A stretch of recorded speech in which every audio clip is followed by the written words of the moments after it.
Hi, Dr. Lim here. In the initial days of the accent in Indonesia, I spent most of my time in Indonesia as there was the largest market for the accent. It was then that I met Jimmy Kidding, our Crown Ambassador in Philippines. We always call him intimately as JQ. The wife of JQ is of Indonesia origin. Both she and JQ spoke good Indonesian language or the Malay. And many times, she was the only one who speak Malay with me in Philippines. JQ joined the accent in Indonesia and brought the accent into Philippines. The time so many people rushed into the accent in Indonesia and our meeting ran into thousands of people. The members were very active and enthusiastic. This convinced JQ that the accent should go well in Philippines. Then we kickstart all the registration and import formality to bring the products into Philippines. I advise JQ not to wait for all the formality. He should start to gather people and talk about the accent, so that when the accent finally started, he would have a basic group of people under him and give the market a good start. We always say, tomorrow shall not wait. So JQ took my advice and immediately, upon arriving in Philippines, used his own money, rented a hotel hall and sent over 200 invitations for people to come to listen to him about DXN. Years later, JQ recalled, there were 3 people who came for the meeting. He himself, his wife, and his driver. The first meeting failed. Every time he recalled it, we would joke and recall the first meeting of DXN. I also sent out about 200 invitations. There were 12 people. JQ laughed and said it was much better than him. I told him, no, these people do not come to listen to DXN, but simply come to see a crazy engineer. Something wrong with his mind, they said. Decided to plant mushroom rather than supervise the construction of the building. They came for free entertainment. Half of them left for the toilet and never come back. The rest threw away the material I gave them, and none of them joined DXN. I insisted to DXN that his first meeting was better than mine. At least no one came for free show and just to entertain himself. After the failure of the first meeting, JQ came to Indonesia to meet me. I told him about the first meeting of DXN and asked him to try again. He tried for the second time, failed. Went to Indonesia to meet me again. I asked him to try again. And the third time he tried, failed again. Then we met the third time in Jakarta. Finally, the fourth time tried, still failed. And he went to Indonesia with fourth time to meet me. This time JQ was in tears. He told me he was well over 60 in age. And if he failed, and he has failed several times in MRM, DXN was his last hope. If he failed in DXN, that would be the end of his MLM career. Then JQ requested to me, Dr. Lim, please give me your best advice. I shall stick to your advice until I succeed. I look at JQ, visibly beaten by the last 3 or 4 failures in the meeting, looking at me expectantly that I shall give him the best advice. My advice to him became very famous in DXN. People call it a $1 million advice. For those of you who have not yet become millionaire, listen to it carefully. I told him, JQ, you look tired, no? Go back and turn on the heater and have a good hot shower. Then go to sleep. After that, went back to Philippines. Do it all over again. JQ was shocked by such blunt advice. I told JQ, in DXN, we never took failure as an answer. The more we fail, the more we try. Each time we try better and better. Then it started to work. Initially a small success, then a bigger success, then a great success. This time I decided to go with JQ to Philippines and wanted to see for myself what had actually gone wrong. When in Manila, JQ organized the meeting again. This time about a dozen people came to the meeting. I gave a short speech and put the floor to Q&A.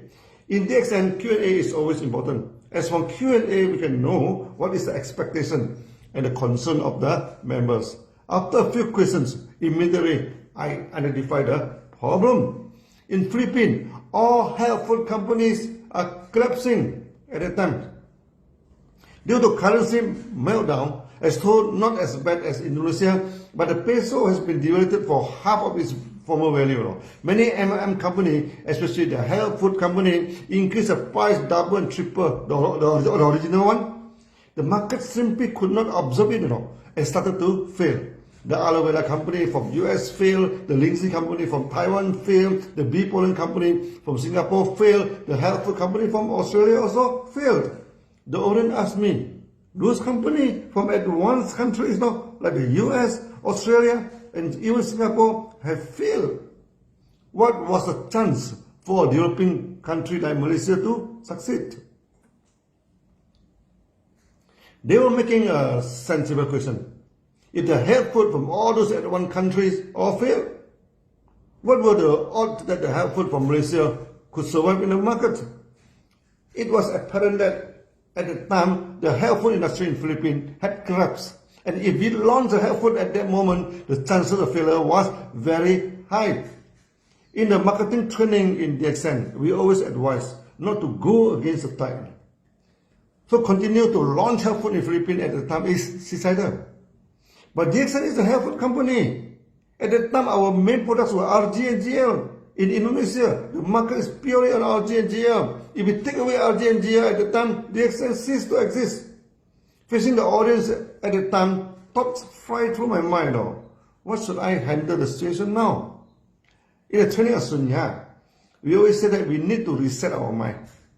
And in the history of DXN, it had happened twice in the past till then. First is we shifting the market from Chinese-based to Malay-based due to PASU, joining of PASU. Secondly, we sliced the price to more than half when facing the old market. Now, for the third time in DXN, we reset the market. In this time, throwing away RGGL and embracing the coffee 3-in-1. In Sunya, when things do not work, we just throw it away and reset the situation. Other than RGGL, we have coffee 3-in-1. But that was not the main products of DXN at the time.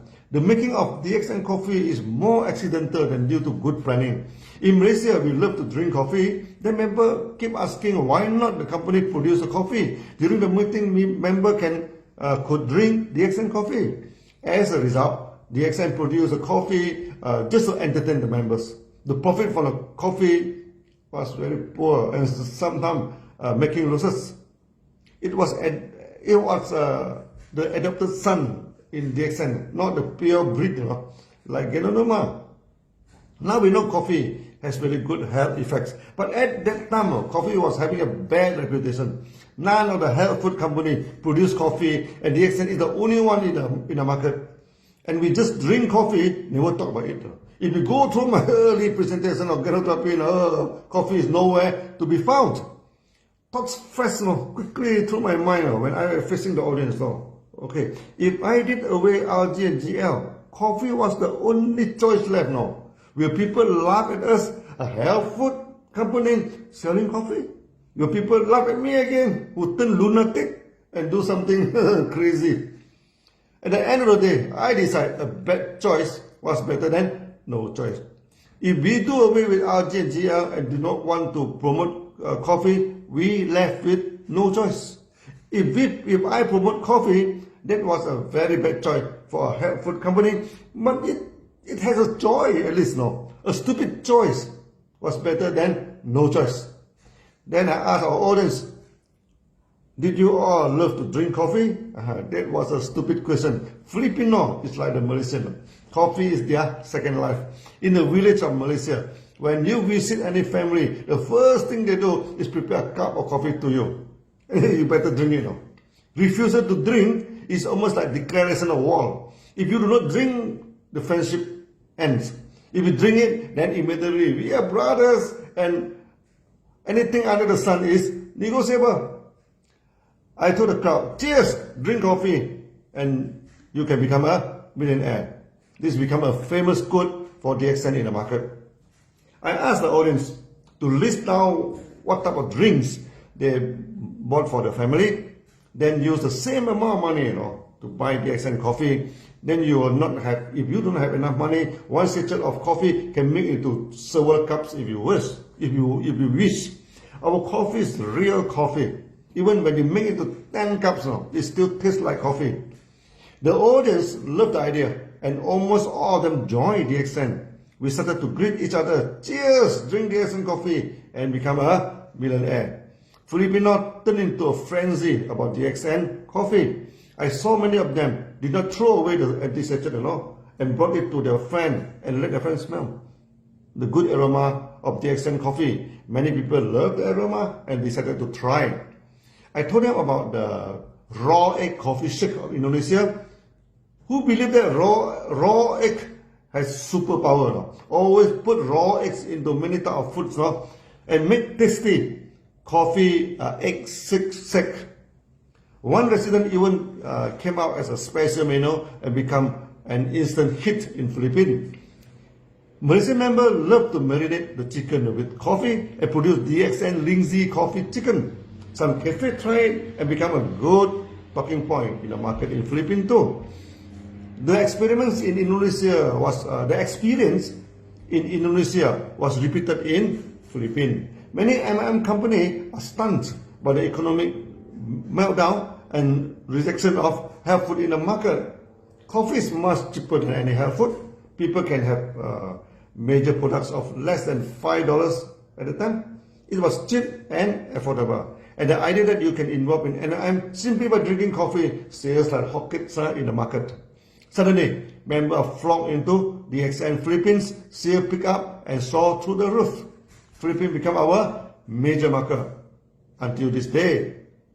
Most importantly, we avoid the mistake we made in Indonesia, and Philippines emerged as a healthy market of DXN. In the next video, I shall tell you what are the mistakes we avoid that turn DXN Philippines into a stable and good market for DXN. See you then. Bye bye.